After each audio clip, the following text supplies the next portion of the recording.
Hello one piece lover, तो आप सबका स्वागत है आज के इस वीडियो पर। और इससे पहले का वीडियो और आज आपने नहीं देखा है तो डिस्क्रिप्शन में लिंक है, जाके देख लीजिए। ये दिन हमें देखने को मिलता है सीनियर पिंग वही बच्चों का कपड़ा पहनता है। वो कपड़ा पहन के बाहर की तरफ घूमने लगता है। सारे सिटीजन शॉक हो जाते हैं। सीनियर को देख के हंसने लगते हैं, चिढ़ाने लगते हैं। दूर से भी लोग छुपते हुए सीनियर की तरफ देखते हैं। जैसे एक इंसान बोलता है कि इसने अपने बेटे को खो लिया और इसकी बीबी बहुत बड़ी एक्सीडेंट में फंस गई। सीन शिफ्ट होता है ट्रेवल और डियामोंटे की तरफ और वो दोनों भी चिढ़ाने लगते हैं सीनियर को और बोलते हैं कि तुम्हारे फैशन को क्या हुआ। सीनियर ट्रेवल चिढ़ाने लगता है सीनियर पिंग को नजदीक आके और बोलता है कि क्या तुम फनी शो करने वाले। और लाउजी भी बोलता है तुम मुझे बहुत ज्यादा एम्बैरेसिंग फील कर रहे हो। और सीनियर पिंग रिप्लाई करते हुए बोलता है कि मेरा फैशन ही यही है। छोटे बच्चे भी चिढ़ाने लगते हैं और बोलते हैं कि अंकल आप तो कैसे। सारे सिटीजन सीनियर पिंग को देख के शॉक हो रहे हैं और बोल रहे कि इंसान को क्या हुआ, ये तो बच्चों का वाला कपड़ा पहन के घूम रहा है। बहुत सारे लोग गुस्सा होकर बोलते हैं कि अच्छा कपड़े पहन के इधर मत घूमो। और हमें देखने को मिलता है एक छोटे बच्चे भी चिढ़ाने लगता है। उसकी माँ उसके मुंह को बंद कर देती है और बोलती है कि तुम उसके साथ बात मत करना। और उसी वक्त सीनियर चलते हुए होटल की तरफ जा रहे हैं। अगले सीन पर हमें देखने को मिलता है रशियन। और रशियन को देखने के बाद सीनियर अपना फ्लावर को नीचे की तरफ गिराता है। अपने फ्लैशबैक को याद कर रहा है। फ्लैशबैक पर हमें देखने को मिलता है रशियन और सीनियर पिंक। और रशियन बोलती है सीनियर पिंक इसका नाम क्या रखना होगा, तुम ही रखो। और सीनियर पिंक अपने बच्चे को पकड़ता है और बोलता है कि इसका नाम आज से गिमलेट है। सीन शिफ्ट होता है हॉस्पिटल की तरफ और सीनियर पिंक जाके अपने बीवी को हाथ को पकड़ता है और बोलता है कि रशियन देखो, इसलिए पूरी दुनिया में सबसे ज्यादा कीमती चीज तुम और ये आउटफिट है। मैं कभी भी इस आउटफिट को नहीं खोलूंगा, हमेशा से पहनूंगा। सीन शिफ्ट होता है प्रेजेंट में फ्रांकी मार रहा है सीनियर पिंक को और सीनियर पिंक को याद कर रहे हैं। सीनियर याद करते हुए बोलता है कि जब से मैंने ये कपड़े पहनने लगा तब से तुम हंसने लगी है। हमें फ्लैशबैक पर देखने को मिलता है सीनियर पिंक की बीवी हंसती है कंडीशन पर भी। और हमें फ्लैशबैक पर देखने को मिलता है सीनियर और रशियन और दोनों इस टाइम किस तरीके से मिले थे। रशियन बोलती है कि मेरा कपड़ा सारे पानी में भीग गया लेकिन मुझे मजा आ रहा है। वो सब कुछ याद कर रहा है सीनियर पिंक और फ्रांकी का मार नॉन स्टॉप खा रहा है। फ्रांकी भी अपना पूरा प्रेशर लगाते हुए सीनियर पिंक को एक एक करके सारे हड्डियां को तोड़ता है। बोलता है कि मैं तुम्हें आज किसी भी हालत में डिफीट करूंगा। क्या अपना मॉन्स्टर फॉर्म यूज कर रहा है। फ्रांकी का मार खाने के बाद बहुत ज्यादा खून बहता है सीनियर पिंक के शरीर से। उसका चश्मा भी टूटता है। वो रोने लगता है। वो रोते हुए अपनी बीवी को याद कर रहा है रशियन को। ऊपर की तरफ देखता है और बोलता है रशियन। और अगले सीन पर हमें देखने को मिलता है टंटना के लोग भी रोते हैं और बोलते हैं फ्रांकी लैंड। तो फ्रांकी के शरीर से भी बहुत ज्यादा खून बह रहा है। बोल रहा है कि तुम बहुत ज्यादा पैथेटिक काम कर रही हो और तुम रोके क्या कर रही हो और तुम किसे याद करते हुए रो रही हो। और जाके सीधा हाथ से पूछ लेता है। बोलता है तुम्हें रोने की जरूरत नहीं है, अगर हमें लाइफ में चांस मिला गया और हम दोबारा से मिल गए तो तब हम जाके साथ में बैठ के ड्रिंक पीना होगा और उसके बाद हमें रशियन के बारे में बात करना होगा। उस वक्त मुझे सब कुछ बताना बोलता है। और हमें देखने को मिलता है सिस्मल फैक्ट्री का बैटल में सीनियर पिंक और साइबर फ्रांकी के बीच में फाइट हुआ था लेकिन फ्रांकी ने इस बैटल को जीत दिया और सारे टॉन्टन ड्राइव के लोग मुस्कुराते हैं। फ्रांकी उसी वक्त ऑर्डर देता है टॉन्टना को, कहता है कि गाइस तुम्हें जल्दी से रेडी होना होगा और इस डैम फैक्ट्री को डिस्ट्रॉय करना होगा किसी भी हालत में। अपना पूरा दम लगाते हुए डिस्ट्रॉय कर देना। इस फैक्ट्री ने तुम लोगों के ऊपर अत्याचार किया है। सुनने के बाद सारे टॉन्टना के लोग एक्साइटेड होते हैं और चारों तरफ तोड़फोड़ मचाने लगते हैं। कहते हैं शुक्रिया फ्रांकी लैंडो। और फ्रांकी का ऑर्डर के बाद सारे लोग जाकर तोड़फोड़ मचाने लगते हैं। फ्रांकी बोलता है कि ये सारे कीचड़ को मैं उनके हाथ में हवेले कर दूंगा। उसके बाद ये लोग इस फैक्ट्री को पूरी तरीके से डिस्ट्रॉय करने वाले हैं। सीन शिफ्ट होता है डेस्ट्रोजा की तरफ पर नेवी सोल्जर ऑर्डर देता है और बोलता है हमें जल्दी से जाके सिटीजन को बचाना होगा। नेवी सोल्जर बोलता है कि हमें जल्दी से इस घायल लोगों को रेस्क्यू करना होगा, हमें जल्द से जल्द जाना होगा। सीन शिफ्ट होता है रोल पैलेस के प्लेट टू लोकेशन के 4th लेवल पर और उधर डियामोंटे मुस्कुराता है अपना डेविल फ्रूट पावर यूज करते हुए हमला करता है। बोलता है कि अभी के टाइम में इस अटैक से बचना है। मेरे अटैक से बच के पाएंगे तो मुझे लगेगा तुम मुझे हरा पाओगे। अगर तुम मेरे अटैक में डायरेक्ट झांसे में आ गए तो तुम तुरंत मरने वाले। अब उनके भी डिफ्लेक्ट करने के लिए रेडी हो चुका है, आपने अटैक के लिए रेडी हो चुका है। बोलता है कि तुम मेरे ऊपर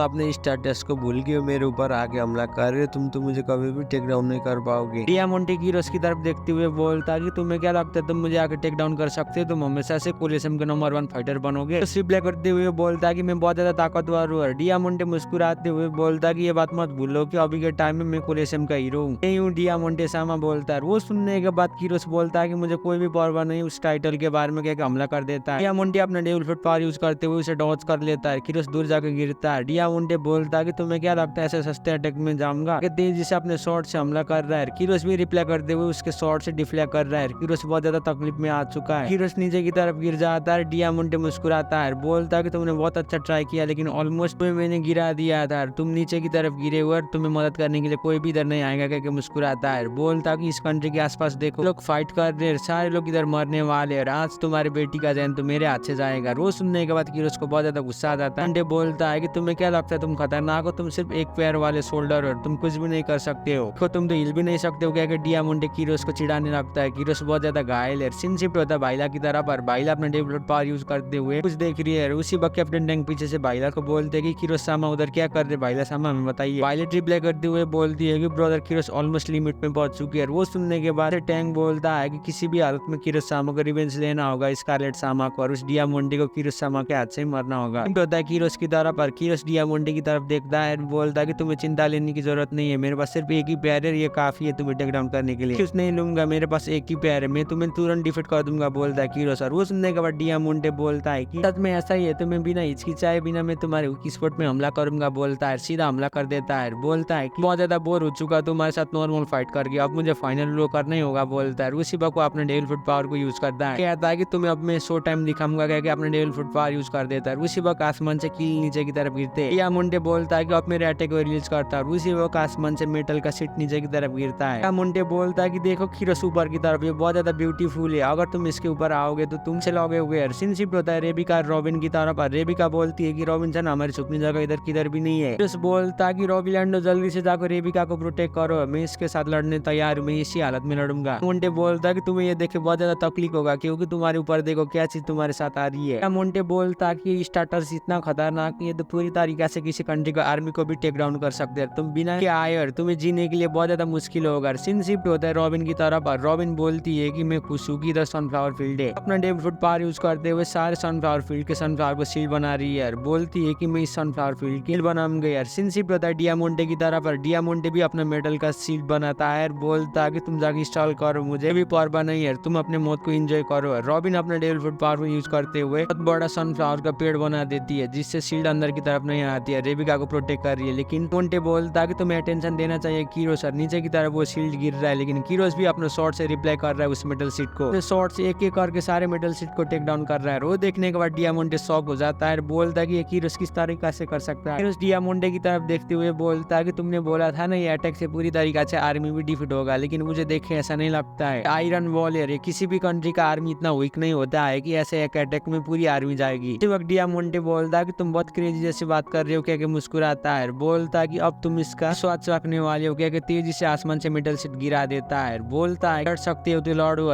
कीरोस बोलता है कि मुझे मत बताना कि तुम बारिश कर रही हो इस मेटल सीट का, बताना कि तुम इस अटैक से बच पाओगे। क्या डियामोंटे कीरोस की तरफ देख रहा है। कीरोस नीचे की तरफ गिर जाता है। वो देखने के बाद रेबिका बोलती है कि फादर सामा। डियामोंटे वो देख के मुस्कुराता है, बोलता है कीरोस तुम बहुत ज्यादा फेंक रहे थे, तुम तो खड़ा भी नहीं हो पा रहे हो मेरे अटैक के आगे, मुझे नहीं लगता कि तुम मुझे इस तरीके से टेक डाउन करोगे। वो देखने के बाद रेबिका बहुत ज्यादा गुस्सा हो जाती है और बोलते है कि डैम इस डियामोंटे को मैं नहीं माफ करूंगी। क्या कहता गुस्सा हो जाती है और अपना शॉट को लेते हुए जाती है और बोलती है फादर सामा, लेकिन उसी वक्त रॉबिन आके पढ़ लेती है। लेकिन डियामोंटे और ज्यादा चिढ़ाने लगता है और बोलता है कि रेबिका देखो ये बंदूक से मैंने तुम्हारे माँ स्कारलेट को भी मारा है, तुम्हारे फादर को भी मारूंगा। मोंटे मुस्कुराते हुए कीरोस की तरफ देखता है, बोलता है कीरोस तुम्हें खुश होना चाहिए क्योंकि मेरे बंदूक से तुम मरने वाले हो, इससे तुम्हारी बीबी मरी थी। देखने के बाद रेबिका बहुत ज्यादा गुस्सा हो जाती है और बोलती है कि इस डियामोंटे को मैं माफ नहीं करूंगा। डियामोंटे मुस्कुराता है और बोलता है कि मुझे मत बताना कि रेबिका तुम भी मेरे साथ फाइट करने आ रही हो। डियामोंटे मुस्कुराते हुए रेबिका को चिढ़ाता है, बोलता है कि मुझे मत माफ करना रेबिका, आओ मुझे हमला करो। रेबिका बहुत ज्यादा गुस्से में और बोलती है कि रॉबिनसन मुझे जाने दीजिए। डियामोंटे बोलता है कि मैं भी तुम्हें खत्म करूंगा जिस तरीके से मैंने तुम्हारे माँ को किया है। रॉबिन बोलती है कि कितनी देर तक ये फ्लावर अम्ब्रेला इस डियामोंटे को अटैक को झेल पाएगा। रेबिका बहुत ज्यादा गुस्से में और बोलती है कि डियामोंटे मैं तुम्हें खत्म करूंगा। रेबिका को उसका फादर बोलता है कि रेबिका तुम रुक जाओ। देखने के बाद डियामोंटे भी शॉक हो जाता है, कीरोस किसी तरीके से खड़ा हो जाता है, बोलता है कि ये फाइट मेरा। रेबिका तुम इससे दूर जाओ और तुम्हारे शॉट ने आज तक किसी को भी नहीं काटा और मैं तुम्हें किसी भी हालत में अपने हथियार को उठाने नहीं दूंगा। पिछले 10 साल तुमने कोलिशन के अंदर बहुत ज्यादा स्ट्रगल किया। और उसी वक्त रेबिका बोलती है कि फादर साहब जल्दी से आइए अम्ब्रेला के आगे, आपको मैं मरने नहीं दूंगी। तो कीरोस गुस्सा हो जाता है और बोलता है कि तुम अपने माँ के फुट स्टेप को फॉलो करो। रेबिका कहता है। फ्लैशबैक पर हमें देखने को मिलता है रेबिका बोलती है कि माँ ने मुझे बोला है कि मुझे किसी को भी दर्द देना और किसी को भी चोट देना नहीं चाहिए। और हमें फ्लैशबैक पर यह भी देखने को मिलता है कि कोलिशन के अंदर रेबिका अपना ब्रिलियंट टेक्निक यूज करते हुए सारे मुस्कंडे को एक एक करके डिफीट करती है, लेकिन किसी को ऊपर भी एक भी चोट और घाव देती है, बिना किसी को मार डांट करे हुए सबको डिफीट कर देती है। वो देखने के बाद सारे क्राउड रेबिका को डरपोक बोलते हैं। डियामोंटे बोलता है कि तुमने पिछले 10 साल कोलिशन के अंदर बहुत खतरनाक डेडली बैटल किया, लेकिन तुमने आज तक भी किसी को नहीं मारा है। मैं आज तुम्हें इस बैटल में किसी को भी मारने नहीं दूंगा, ये मेरा वादा है, मैं तुम्हारे फादर हूँ, तुम्हें प्रोटेक्ट करूंगा, तुम्हारा हाथ बहुत ज्यादा साफ है। वो सुनने के बाद रेबिका शॉक हो जाती है। कीरोस बोलता है कि हमारे अंदर तुम्हारे माँ का स्पिरिट है। वो सुनने के बाद रेबिका शॉक हो जाती है। डियामोंटे तरफ देखते हुए कीरोस बोलता है कि तुम्हें इस बैटल में फाइट करने की जरूरत नहीं है, इसे तुम्हें टेक डाउन करूंगा। मैं किसी का भी मारने की जरूरत नहीं है, तुम्हें खून खराबा करने की जरूरत नहीं है। इतने साल तुमने किसी इंसान को भी खत्म नहीं किया यार, आज जाके तुम अपने रिकॉर्ड को मत बिगाड़ो, तुम्हें ही जाके खत्म करूंगा बोलता है। किरोस तेजी से जा रहा है। वो देखने के बाद रेबिका रोती है और किरोस बोलता है कि मैं तुम्हें से दोबारा वो शॉट पकड़ने नहीं दूंगा। इसी में एपिसोड खत्म होता है। वीडियो कैसे लगा नीचे कमेंट कर दीजिए। चैनल में भी पहली बार आए थे प्लीज चैनल को भी सब्सक्राइब कर दीजिए। तब तक के लिए सही हो ना।